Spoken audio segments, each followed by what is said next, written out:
हमन का बाप दादा का जमाने की फिल्म हो।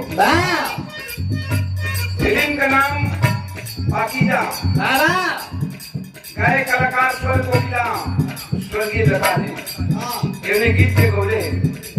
लेकिन आज भी कहीं खेते किनारे खेत डांड शक्ति बाजार पर अगर रेडियो रिकॉर्ड से कभी बजेला सुनेला आदमी तो रोआ खड़ा हो जाला, शरीर का रोआ गनगनाए लगे। नायिका नायक को याद करके कहती है क्या कि मौसम है आशिकाना, मौसम है आशिकाना, ऐ दिल कहीं से उनको ऐसे में ढूंढना।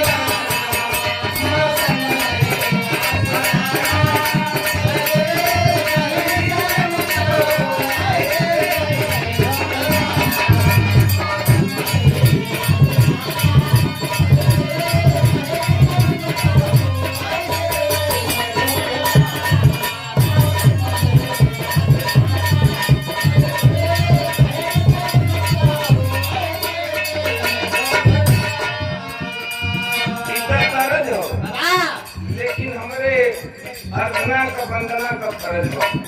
एक भगत माँ से फरियाद करता है, कहता है कि माँ तेरा रूप बने को जरूर है, लेकिन शक्ति तो एक ही है। शक्ति एक है, कलकत्ता में काली के नाम से जानी जाती हो, मध्य प्रदेश में शारदा भवानी, विंध्याचल में विंध्याचली माई, बम्बे में मूंगा देवी, बम्बई के बिहार की वादियों में जीवदानी, और हमारे बिहार के कैमूर की पहाड़ियों में तारा चंडी और मुंडेश्वरी भी कहकर लोग तुझे बुलाते हैं। लेकिन एक बात है, भगत कहता है क्या सरगम हो सूफियाना। ये गायक कलाकार के लिए पैसा ये दौलत कोई मारे नहीं लगता। एक गायक कलाकार के लिए क्या चाहिए? अच्छा, इंसान के जिए खातिर दौलत का जरूरत बा, पैसा का जरूरत बा, हम कही ना जरूरी बा। जीने के लिए इंसान को पैसा चाहिए। मर्द के श्रृंगार का होला?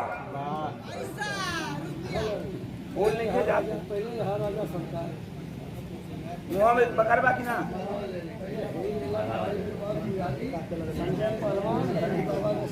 उन्हीं के सके बड़ा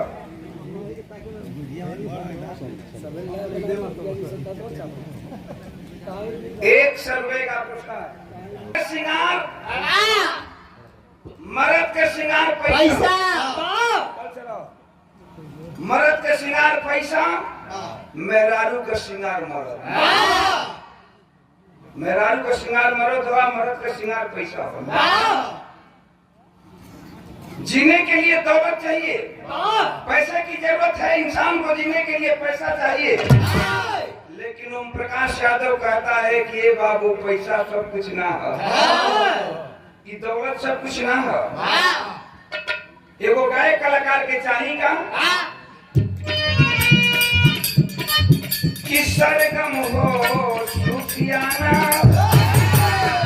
एक गायक के लिए कि सरगम हो सूफियाना, ऐ माँ तेरे आंचल में मुझको मिले।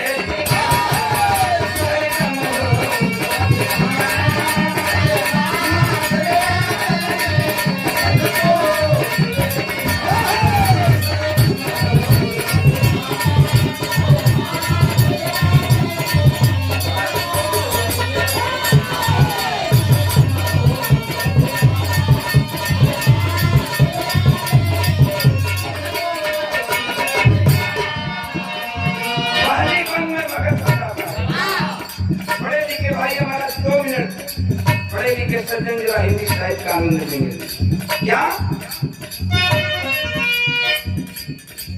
सरधा का दीप लेकर, सरधा का दीप लेकर पालक भटक रहा है।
पेड़ का एक पत्ता नहीं हिलता।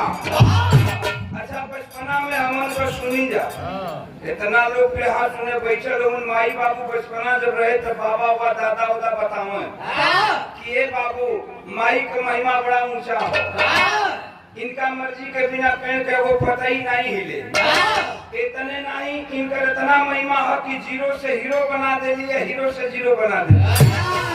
सच्चाई कहते हैं वो देखे को मिलत हो। हम अपन बात बताइला, हम कहाँ हरी का हो गई का होई, हम अपने बात ज्यादा तौर से स्टेज पर बताइला। अपन बात गवैया चाहे केहू भी बतावे में शर्म खात होई, लेकिन हमें बड़ा आनंद आवेला। ओम प्रकाश यादव ओ बाप के बेटा रहलन जेकर बाप में जेकरा घर में एगो चले का टूटे ही साइकिल ना रहे। सच्चाई ये है ओम प्रकाश को कि जेकरा घर में चले के टूटे ही साइकिल ना रहे, जेकर बाप 1.5 रुपया रोज पर मजदूरी करत रहे। पिताजी हमारे जिंदा रहे तो कहें कि ये बेटा ओम प्रकाश, वो समय हमारा जमाना में गरीबी रहे, 1.5 रुपया एक दिन का रोजी रहे, तो जेकर बाप 1.5 रुपया रोज पर मजदूरी करत रहे, और मजदूर के बेटा के ओम प्रकाश यादव के इतना बड़ गवैया बनौलू जेके दुनिया को लोग बिहार सम्राट को उपाधि दिए। इतने ना ये बिहार सुने वाला भाई ओम प्रकाश यादव के बिहार के बादशाह कहेला।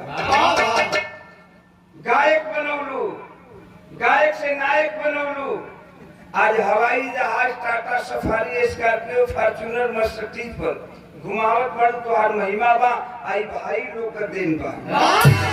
ये भैया लोग में इतना ताकत हो कि ओम प्रकाश यादव के 30 दिन का महीना में 27 रात, 28 रात, 32 रात लगातार चौकी पर खड़ा करा के बिरहा गवावेलन, अपने जमीन पर बैठ के सुनेलन, और ना तो 2 रुपया, 4 रुपया, 10 रुपया इनाम दे के शरीर पर कुर्ता से धोती तक ये हमारे भाई लोग पहनावेलन। अरे भाई लोग मछियो छिलवावेलन। शेखर में मुछिया दरिया के कौन बात यो बता, पूजा पाठ कर लेबे थे, यो पूजे हो सावन मत खोल भैया, जैसे भगवान रूप तेरे बनाओ सुने तो हर बुलियो लगे। ता ए मैया एक तो जिंदगी के आखिरी ख्वाहिश निजने की किरण से, निजने की किरण से जिंदगी अजोर करना।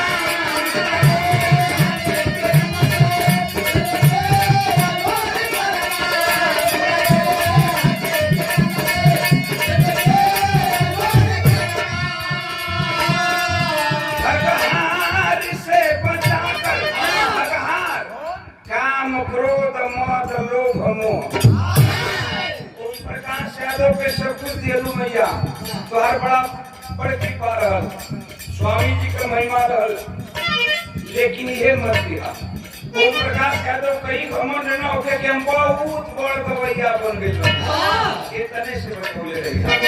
वही भगत कहता है क्या निज में की किरण से जिंदगी अजोर करना, अगहार से बचाकर, अगहार से बचाकर चित से विभोर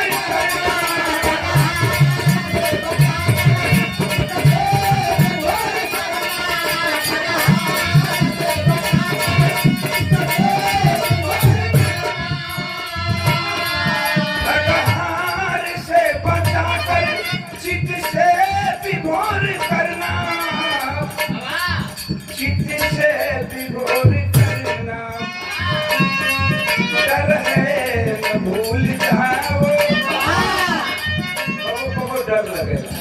केवली बात को कि गायक से नायक बना जरूर कभी हवा को गिरवा दे कि डर है भूल जाओ, डर है भूल जाओ बिना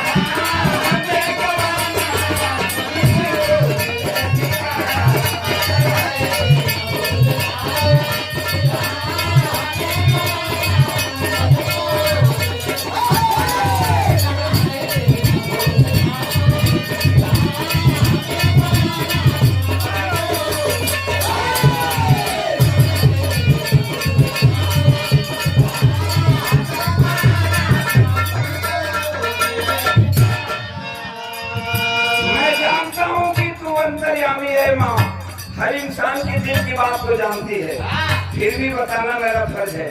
मैं किस खानदान का बेटा हूँ, ये विरासत किसकी है, मेरा नाम क्या है, जरा ये भी तो जान लो। भरत कहता है क्या, श्रीनाथ की विरासत, श्रीनाथ की विरासत, राजेंद्र की धरोहर।